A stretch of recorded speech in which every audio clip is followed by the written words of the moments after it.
The views expressed in this broadcast do not reflect that of the network and/or its affiliates. Visit buttonroach.com for more information and to view the entire network. The following is presented by Button Roach ENT, Uncensored Global Entertainment. I know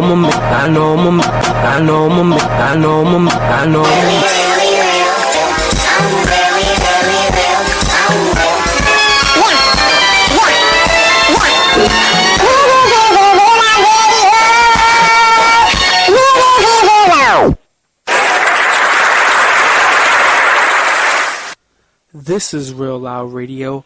I'm your host, DJ Real Naughty, and we have a special guest with us here on the show, and her name is Bekah Johnson.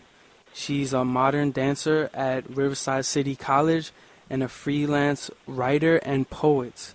We also have here with us today Joey Ivy. What's up, Joey? Hey, what's up, Real Loud Radio? What's up, Naughty? Yes, we're going to have a special person on the radio in a few minutes, and her name is Bekah Johnson. You can check her out at Twitter at Bekah Johnson. She also has a Tumblr, Barefoot Betty 22. Just check out the Real Loud Radio episode, and you will be able to connect with her. She's a modern dancer at Riverside City College and a freelance writer-poet. We're going to play now If Humans Had Ears, which is one of her many beautiful poems that she has on Spreaker. Definitely check her out on Spreaker. And this one is called If Humans Had Ears. Okay, let's play that for you guys. If Humans Had Ears by Bekah Johnson. If humans had ears. If humans had ears and less running tears could run from our peers and mirrors and fears of tears, no strings of deaf mutes and salutes to bannered flutes. But noise would become sound and loyal masquerades gone to toil in vain for the fame they choose to claim, and though I am insane because I am no dame that needs to be saved by your flames. Or lame lyrics that play in our Super Mario markets of plagued literature and friendly poets who hold their breath when they preach, but they can no longer preach to speak, but we must leak what we think into our media minds, and rhyming signs of time that we are too afraid to climb, and we are too afraid to find dancing lines and mediocre crimes that blind us and find us with our mouths lost in sound. We are music teachers and dance preachers. We come among your woes and leaving leaves that change their moods.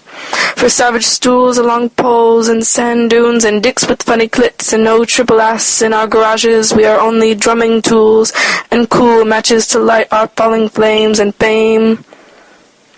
Who teach tears and resist fears. Oh, if humans had ears, I swear we could hear no colors, dimes, and jailbreaks.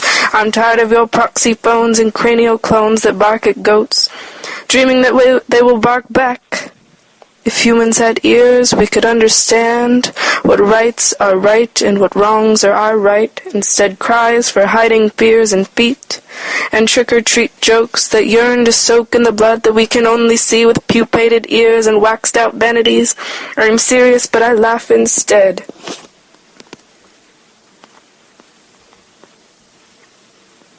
That was If Humans Had Ears, a poem by Bekah Johnson. And we actually have her here with us right now on the show live. How you doing, Bekah Johnson? I'm good. How are you guys?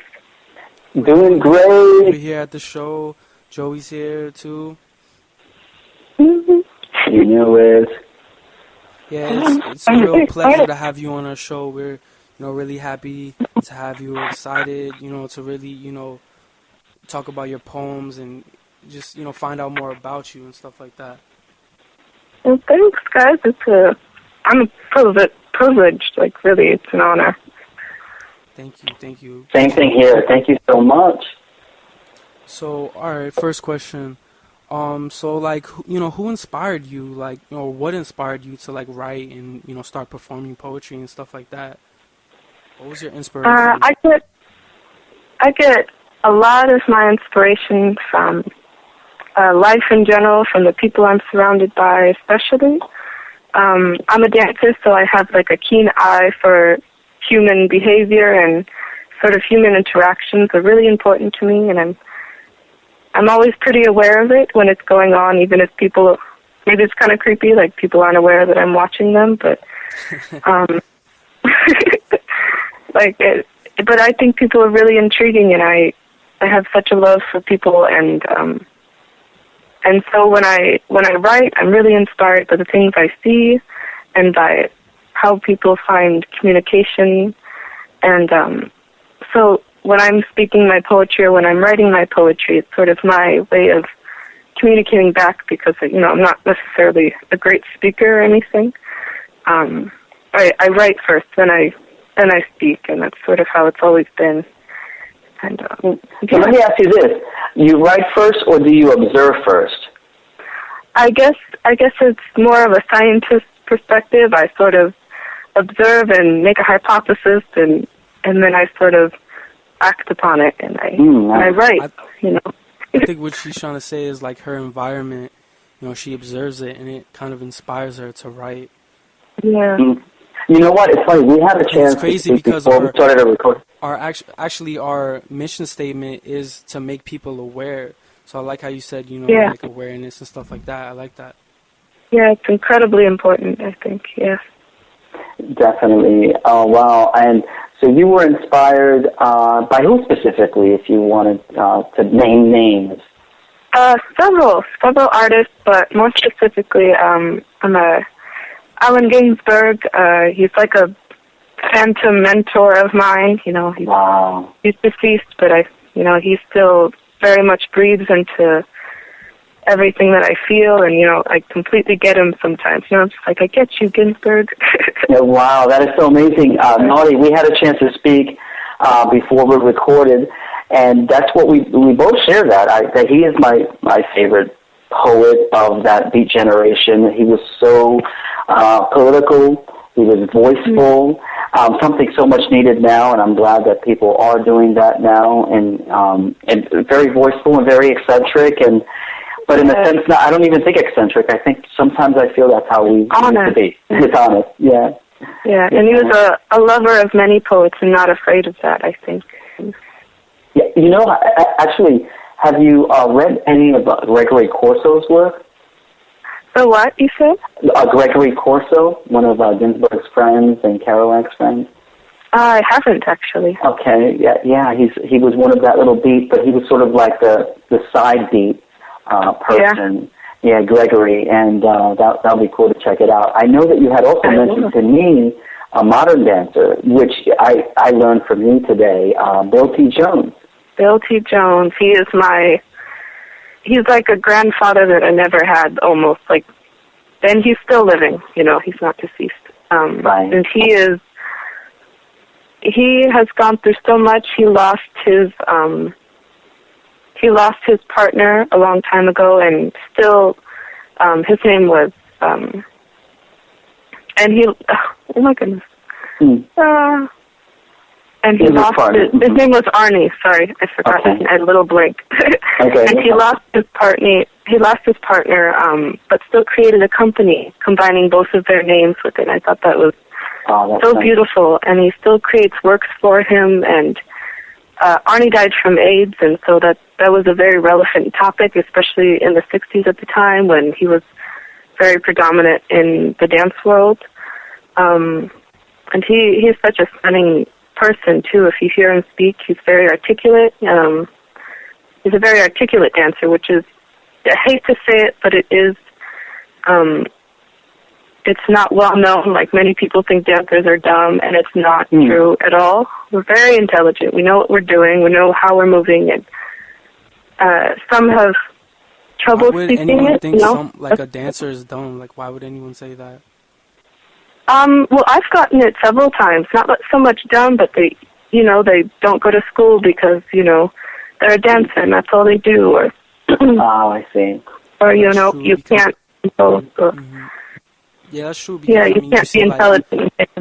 You see some rappers, they didn't, go to college, or, they dropped out of high school. They didn't get their diploma. So, yeah, people definitely, see, artists, whether it's, rappers or singers or dancers as, maybe all artists as intelligent. Yeah, it's really frustrating as an artist in general, for sure. And you yourself, though, you're at Riverside City College, correct? Yes, I am. Yes, I am. And what are you studying there? Well, I'm a dance major, but I am getting my AA in anthropology because I want to study dance from all cultures, so I kind of want to do both. Nice. What's crazy is I'm actually enrolled in RCC right now, but I just have to, do the application. The financial aid and stuff. I gotta do that and stuff, and take the test, like the placement test and stuff like that. So I won't be starting till probably next year. So I'll have like a year residency here. So I can apply for that. Save a little bit of money. Well, that's good for you, though. Good for you. Yeah. So we'll it's probably a really see good each other school. on campus one of these days. Yeah. So, Don't listen to anybody when they say it's a stupid school. It's a really underrated school, I think. There are a lot of great professors. Crazy. You just have to... Yeah, I've heard great things about it, though. I haven't heard anything bad about good. it, which is cool, I've heard that the nursing program is a program that people are really trying to get into, but there's such a huge waiting list. Yeah. Oh, yeah, it's super long. I have several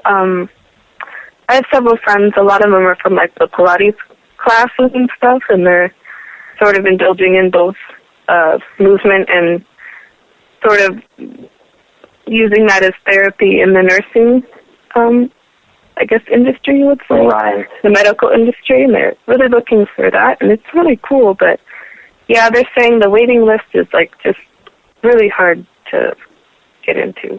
Wow. But once you're in, I hear it's really superb.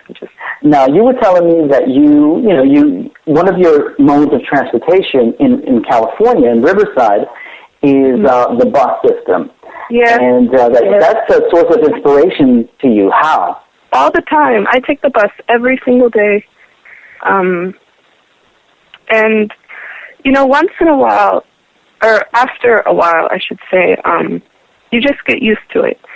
A lot of people are afraid of the bus. They kind of, say there are weird people on the bus, and so they won't take it. But I think the weirdest people are the best people sometimes. That's right. You know what? And I wanted to second the motion because I've ridden the number 1 bus, and shout out to Riverside Transit because you know what? Yeah. At least it's there. I'm really happy that at Riverside there is, and the connection system. We go to Rubidoux, and when I was going to Rubidoux, it's not very far, but I'm glad that it's kind of far on transit. But I'm just glad that it exists because it does get people to where they need to go. Not every place. It's not like New York City, but to me, it felt like a New York place. And those people that were on the bus, they were real people suffering through real work. I mean, hey, working class people trying to make it. Mm-hmm. Just like in New York. Yeah, definitely. We're all on the same bus. Oh, wow, that's excellent. We are all in the same bus. That is so awesome. I wanted to ask you, I know that the beats play, a big important role, at least as an influence to your poetry, but in terms of something you had told me regarding, your passion for peace and art, Ty. Yeah. What does he mean to you? Not Tom.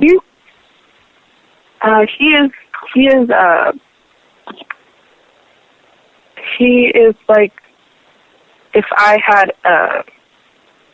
a genuine teacher,